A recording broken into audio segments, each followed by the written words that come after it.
Welcome to Habeas Treasures, where I try to decipher this book, There's Treasure Inside by Jon Collins-Black, in order to find one of the 5 hidden treasures.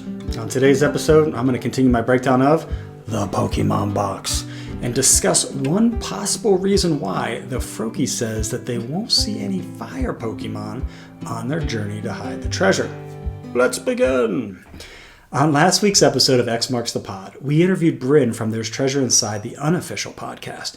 She had an interesting take on why the Froakie says they won't encounter any fire Pokemon on the journey to hide the treasure. Now, I'm paraphrasing, but basically her idea was maybe the hiking spot we were supposed to find has a fire-related name, which would make you think that there should be fire Pokemon nearby, but for some reason, aka a clue, there aren't. Now, I like this idea a lot, so I began researching places in the US that share the same name as a fire Pokemon. Unfortunately, this search didn't help me at all, other than the fact that it reminded me that a Charizard is indeed a fire Pokemon. The Charizard is important, obviously, because JCB includes 2 Charizard Pokemon cards on the first page of the chapter. This could mean that the starting point of the hunt has some connection with a Charizard. Also, JCB points out in the story that when he and the Froakie arrive at the hiking spot, the air felt hotter than a Charizard's breath. With this line, we have another mention of the Charizard placed at the beginning, in this case the beginning of the hike. And even more importantly, this line about the Charizard is placed right before JCB writes this. But the Froakie didn't seem to mind. He told me not to worry, as it would be unlikely that we would encounter any fire Pokemon along our way. It seems like JCB is deliberately trying to connect the Charizard and the no fire Pokemon clues together by placing them back to back in the story. But what could it mean? Well, I think the key may be in the word Charizard itself. We know that Pokemon names are portmanteaus, meaning that they are made up of a combination of multiple words. In the case of the Charizard, the words Char and Lizard are combined together. But the L in Lizard is dropped, leaving us with Char and Izard. Now, coincidentally, there is an Izard County in Arkansas, and maybe the reason the Froakie knows they won't see any fire Pokemon is because the Char in Charizard is missing.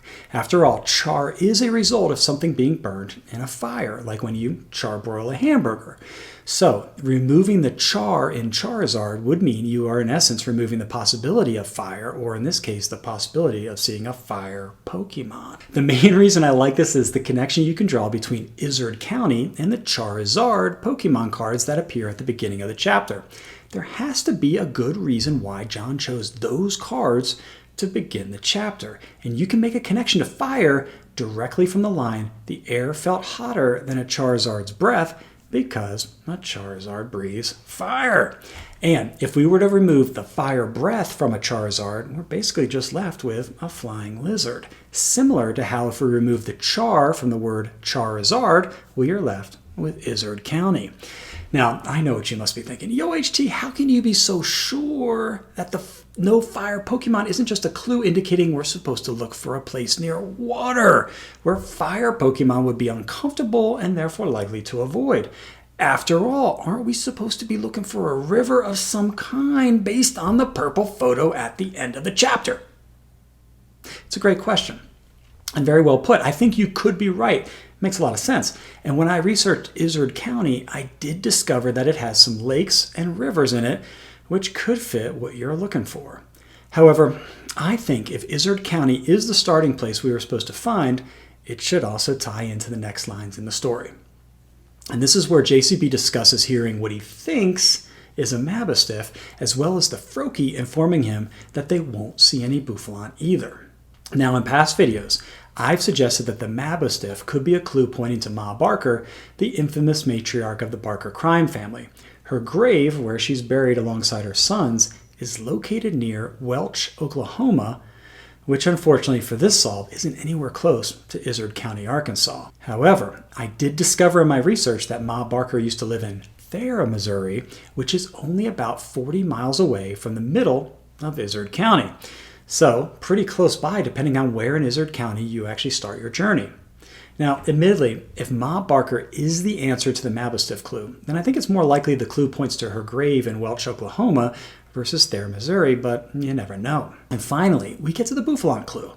Many people think that since the Bouffalant looks like a buffalo, the clue points to the Buffalo River in Arkansas.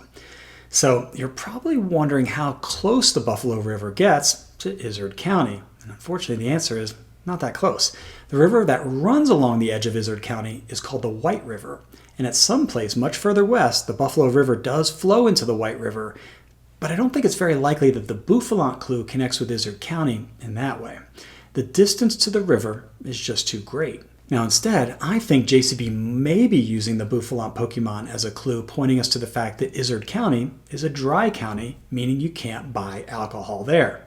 Let's read that part of the story now to explain why. And we won't see any Bouffalant either, just so you know, he added. I didn't tell him I already knew this, as I had done at least a modicum of research before we left. Now, in earlier videos, I've explained why I think the combination of a Bouffalant, which again looks like a buffalo, and the word modicum could be a clue pointing to Buffalo Trace Bourbon.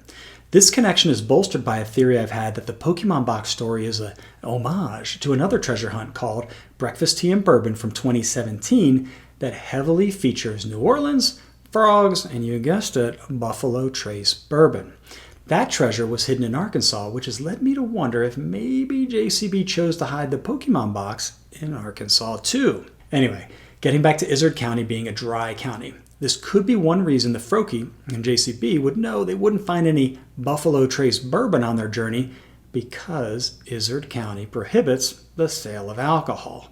I feel like it's an important distinction that JCB uses a lot of negatives in this part of the story. For instance, he writes that they won't see any fire Pokemon or any Bouffalant.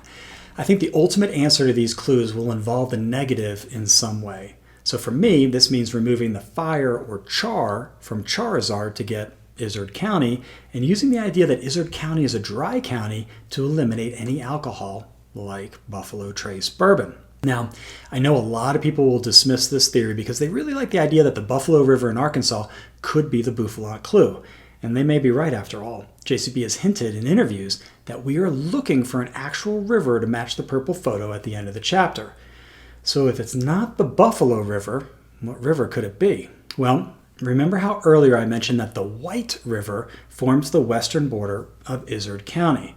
Well, JCB laments in the story that almost every photo that he shot was terribly overexposed, causing only one, the purple photo, to be worth including in the chapter.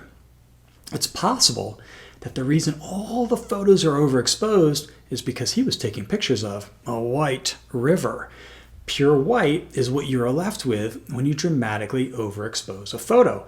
And looking at the image in the treasure book, really the only part that is pure white are what look to be rocks floating in the river.